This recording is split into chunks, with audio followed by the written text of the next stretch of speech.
Hello, welcome back to Key Philosophies. I wanted to get into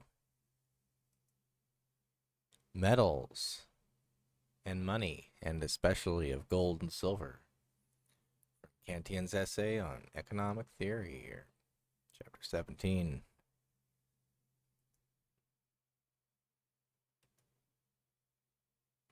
Gold and silver were highly valued before they were used as money. They hold many advantages over other goods such as durability, divisibility, transportability, and homogeneity. These are the reasons which led gold, silver, and copper to be chosen as money, not fancy or common consent. When princes debase money or issue imaginary money, they hurt the economy. Wow, imagine that. As land produces more or less grain according to its fertility, and the labor expended on it, so do the mines of iron, lead, tin, gold, and silver, etc., producing more or less of these metals according to the richness of the mines and the quantity and quality of the labor expended on them in digging, draining, smelting, refining, etc. Work in silver mines is expensive because of the mortality it causes, and rarely does one last more than 5 or 6 years in this work. The real intrinsic value of the metal is, like everything else, proportional to the land and labor that enter into their production. The outlay on the land for this production is considerable, only so far as the owner of the mine can obtain a profit from the work of the miners when the veins are unusually rich. The land needed for the subsistence of the miners and the work, that is the mining of labor, that is the, that is mining labor, is the principal expense and often the downfall of the owner.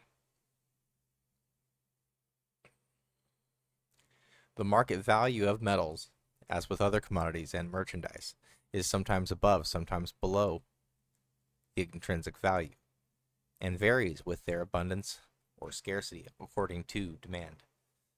If the property owners and the lower classes in a state who imitate them rejected the use of tin and copper, wrongly supposing that they are injurious to health, and if they all use dishes and utensils of earthenware, these metals would be at a very low price in the markets, and the work that was carried on to extract them from the mine would be discontinued.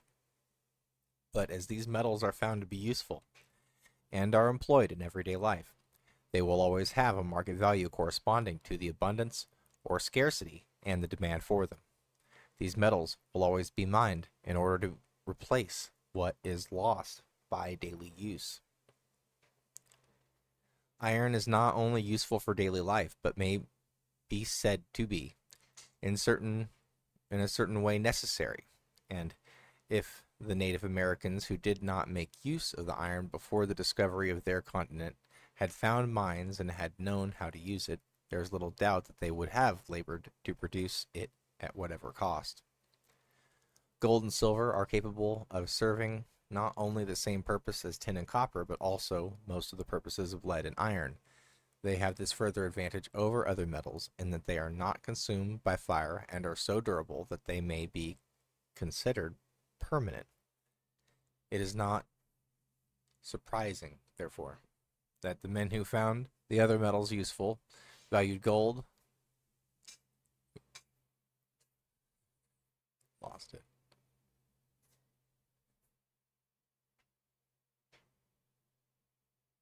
There we go. Valued gold, silver, even before they were used in exchange. The Romans prized them from the time of the foundation of Rome, and yet only used them as money 500 years later. Perhaps all other nations did the same.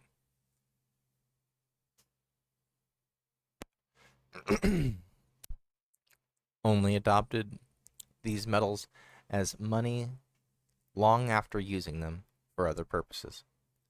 However, we find from the oldest historians that from time immemorial,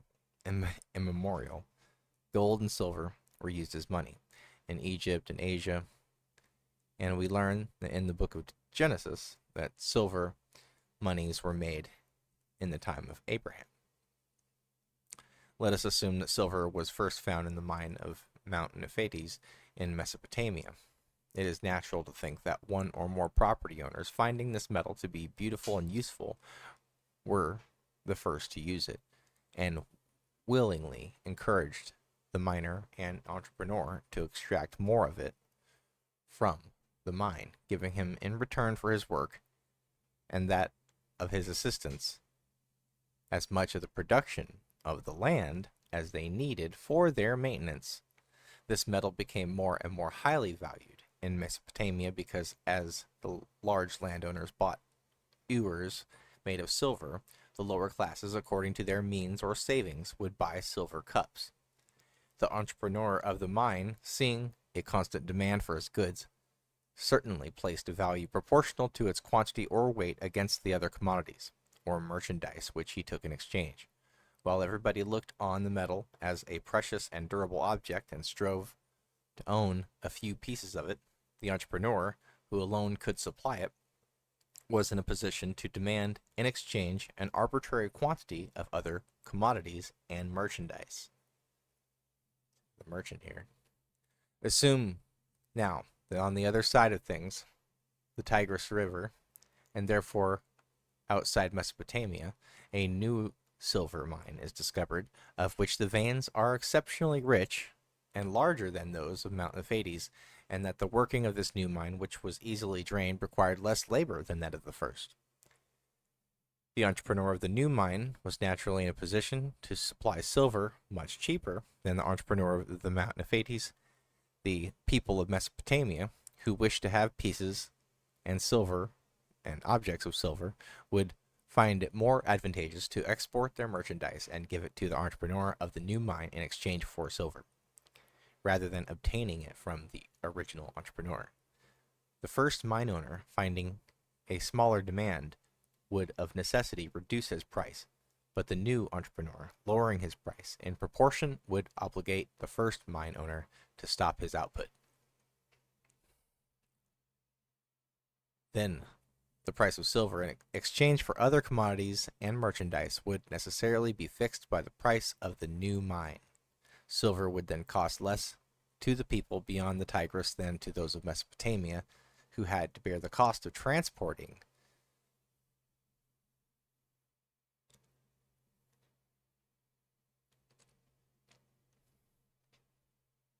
their commodities and merchandise.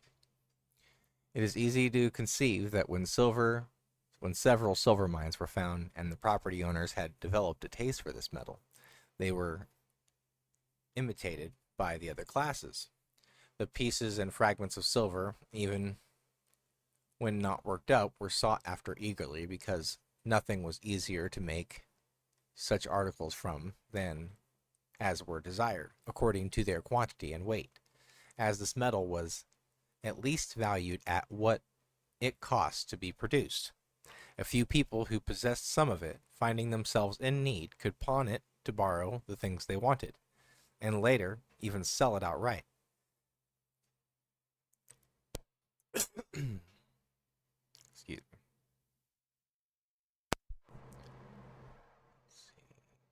Hence, there arose the custom of fixing its value in proportion to its quantity or weight in exchange for all products and merchandise.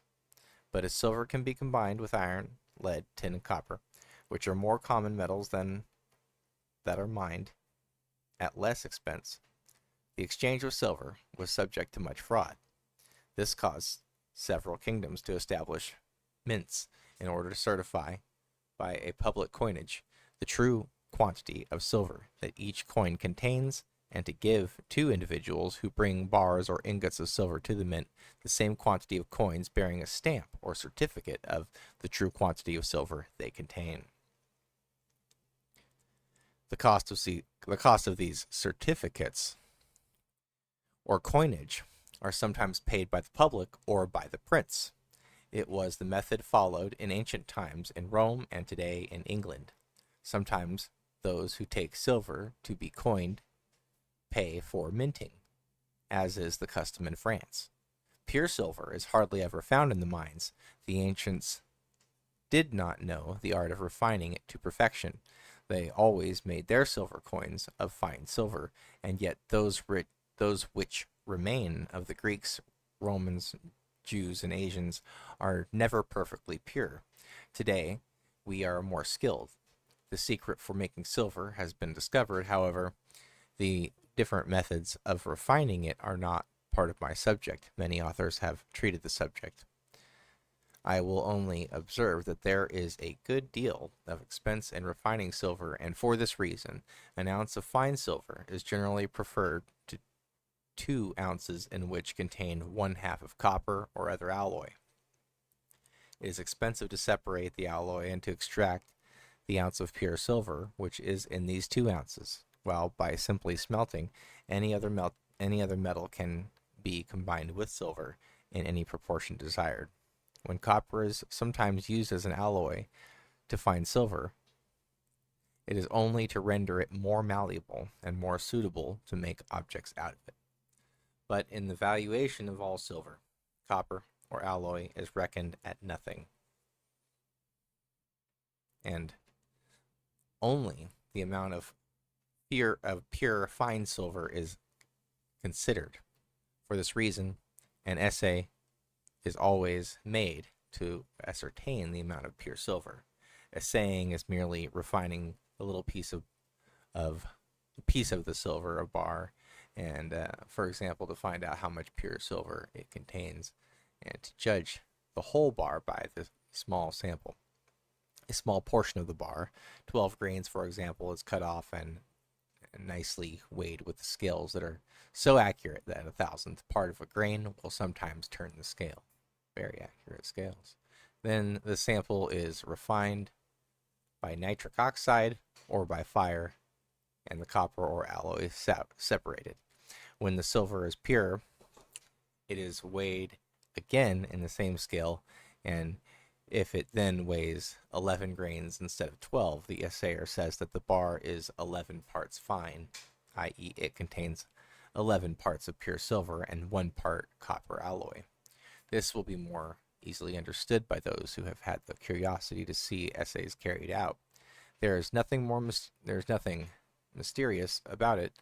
Gold is assayed in the same way, with the only difference being that the degrees of fineness of gold are divided into 24 parts called carats, since gold is more precious, and these carats are divided into 32 parts, while the degrees of fineness of silver are only divided into twelfths, called deniers, and these are each divided into 24 grains. Usage has conferred upon gold and silver the term intrinsic value to designate and signify the quantity of the true gold or silver contained in a bar. However, in this essay, I have always used the term intrinsic value to signify the amount of land and labor that are entered into production, not having found any term more suitable to express my meaning. I mention this only to avoid misunderstanding. When the subject is not gold or silver, the term will always apply without any confusion. We have seen that the metals such as gold, silver, and iron, etc. serve several purposes and have a value proportional to the land and labor that enter into their production. In the second part of the essay, we will see that because of trade, men had to use a common measure in order to find the proportion and the value of commodities and merchandise they wished to exchange. The only question is, what commodity or merchandise would be most suitable for this common measure, and whether it was necessity rather than choice, which has given this preference to gold, silver, and copper, which are generally in use today for this purpose.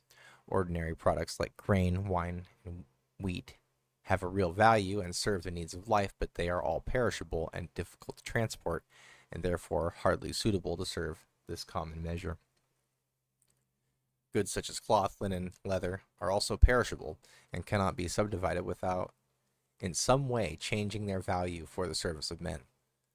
Like raw produce, they cost a good deal to transport, and they even are expensive to store.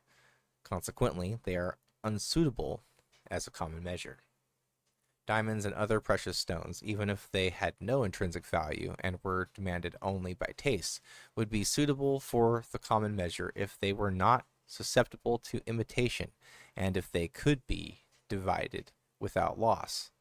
With these defects, and that of being unserviceable in use, they cannot serve as a common measure. Iron, which is always useful and fairly durable, would not serve badly in absence of anything better.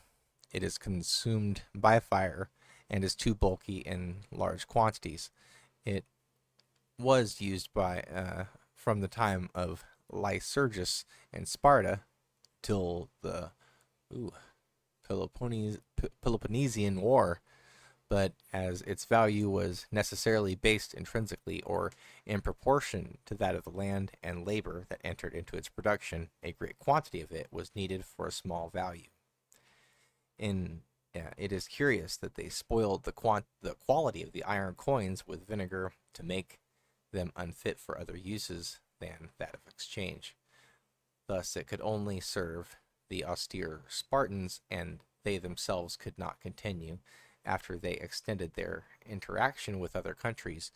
To ruin the Spartans, one needed only to find rich iron mines to make money like theirs and use it to buy their commodities and merchandise, while they couldn't get anything from abroad for their spoiled iron.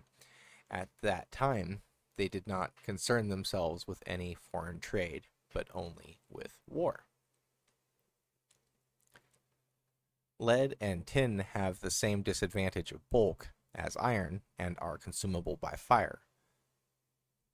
But in case of necessity, they would not do badly for exchange if copper was not more suitable and durable. Copper alone serves as money to the Romans until 484 years after the founding of Rome, and in Sweden it is still used even for payments, large payments. However, it is too bulky for very considerable payments, and the Swedes themselves prefer payment in gold or silver rather than in copper. In the American colonies, tobacco, sugar, and cocoa have been used as money, but these commodities are too bulky, perishable, and of unequal quantity. Therefore, they are hardly suitable to serve as money or as common measure of value. Gold and silver are alone of small volume, equal quantity, easily transported, divisible without loss, convenient to keep, beautiful and brilliant articles are made from them, and they are almost eternally durable. Every one who has used other articles for money returns to them as soon as they can get enough for exchange. It is only the smallest purchases that gold and silver are unsuitable for. Gold and even silver coins of the value of the liard or denier would be too small to be handled easily. It is said that the Chinese in small transactions cut off a little piece with their scissors from their plates of silver and weigh the pieces, but since their trade with Europe, they have begun to use copper for such occasions. It is then not surprising that all countries manage to use gold and silver as money or a common measure of value, and copper for small payments, utility, and need decided for them, and not taste or consent. Silver requires much labor and expensive labor for its production. Silver miners are highly paid because they rarely live more than 5 or 6 years at this work, which causes a high mortality rate. Therefore, a little silver coin corresponds to as much land and labor as a large copper coin. Money, or the common measure of value, must correspond in fact and in reality in terms of land and labor to the articles exchanged for it. Otherwise, it would only have an imaginary value. For example, if a prince or a republic gave currency in the state to something that had no real or intrinsic value, not only would the other states refuse to accept it on that basis, but the inhabitants themselves would reject it when they perceived its lack of real value. When towards the end of the First Punic War, the Romans wished to give their copper coins as the the as is what they called them, which weighed 2 ounces, the same value as the as of 1 pound, or 12 ounces had before it. It could no longer be maintained in exchange. The history of all time shows that when princes have debased their money, keeping it at the same nominal value, all raw commodities and merchandise have gone up in price in proportion to the debasement of the coinage. Wow, yeah, that's telling. Mr. Locke says that the consent of mankind has given its value to gold and silver. This cannot be doubted, since absolute necessity had no share in it. It is the same consent that has given and does give every day a value to lace, linen, fine clothes, copper, and other metals. Man could subsist without any of these things, but it must be concluded that they have only an imaginary value. They have a value proportional to the land and labor that enters into their production. Gold and silver, like other goods and food products, can only be produced at cost roughly proportional to the value set upon them. And whatever man produces by labor, this labor must provide his maintenance.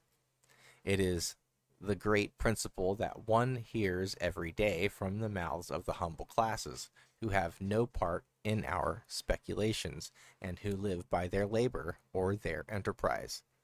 Everybody must live. Everybody's got to live. Gotta do what you gotta do. Another day, another dollar.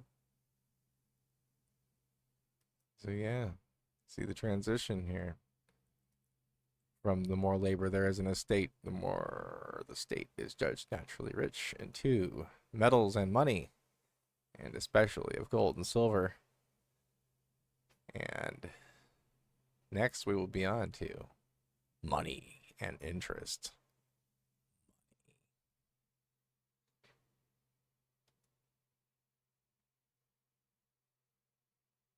Well, thanks for joining me.